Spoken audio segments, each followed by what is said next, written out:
కుందేలు తాబేలు. అనగనగా ఒక అడవి.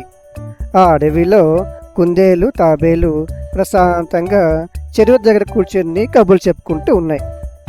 అప్పుడు కుందేలు తాబేలుతో ఇలా అంది, తాబేలు మామ, నీకు తెలుసా, నేను ఎప్పుడు అడవిలో చాలా వేగంగా పరిగెడతానని. పరుగు పందెంలో నన్ను ఎవ్వరూ ఓడించలేరు. నువ్వైతే నన్ను పట్టుకోలేవు కూడా. దానికి తాబేలు, సరే కుందేలు మామ, నువ్వు వేగంగానే పరిగెత్తి ఉండవచ్చు, నా బలం ఏదో నాకుందిగా. అప్పుడు కుందేలు, చాలే నీ బడాయి, నువ్వు నన్ను ఎలా ఓడించగలవు.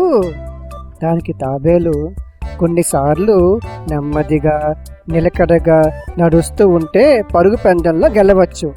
పోనీ ఒక పని చేద్దామా, మనం ఒక పరుగు పందెం వేసుకుందాం, ఎవరు గెలుస్తారో చూద్దాం అని తాబేలు ఉంది.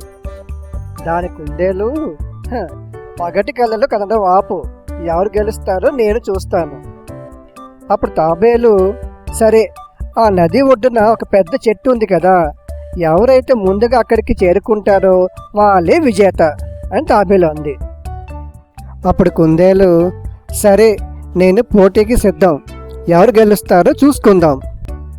అలా పోటీ మొదలవుతుంది. కుందేలు పరిగెడుతూ ఉండగా ఒక్కసారి వెనుకకు తిరిగి చూసేసరికి తాబేలు ఎక్కడ కనిపించదు.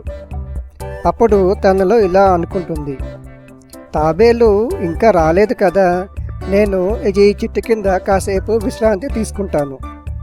ఇంతలో తాబేలు నెమ్మదిగా నడుస్తూ విశ్రాంతి తీసుకుంటున్న కుందేలును దాటుకుంటూ ముందుకు వెళ్తుంది.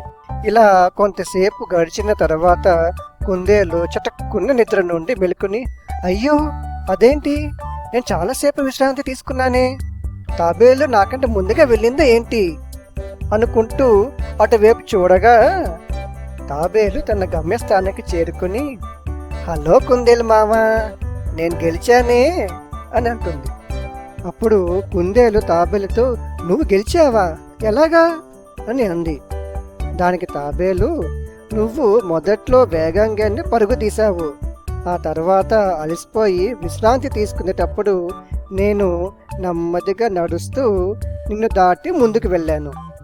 ఇక్కడ ఎవరు వేగంగా పరిగెట్టారో కాదు మిత్రమా, ఎవరు పట్టుదల మరియు ఓర్పుతో ఉంటారో వాళ్ళే విజేత.